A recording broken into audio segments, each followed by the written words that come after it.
வெறும் ப்ரெட்டை வச்சு நம்ம வீட்டிலே பீஸா செய்கிறது எப்படின்னு நம்ம இப்போ பார்க்கலாம் வாங்க. குடமிளகா, தக்காளி, வெங்காயம் இது எல்லாத்தையும் நீங்கள் ஸ்லைஸ் பண்ணி வச்சுக்கோங்க.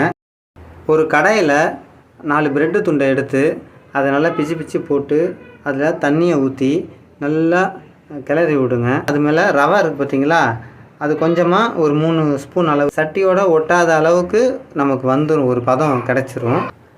அது மேலே அந்த ஃபோர்க்கால் அப்படியே சின்னதாக ஓட்டை போட்டு வச்சுக்கோங்க. ஏன்னா அப்போ தான் நம்ம அது மேலே நம்ம இது தடவை போகிறோம், பீஸாவோட அந்த சாஸை தடவை போகிறோம். அது அப்போ தான் உள்ளுக்குள்ளே இறங்கும்.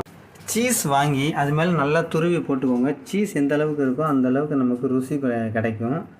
அதுக்கப்புறம் மிளகாவை அரைச்சி மேலே தூளாக போட்டுக்கோங்க. அதுக்கு வேக வைக்க வேண்டியது தான். Pizza ready.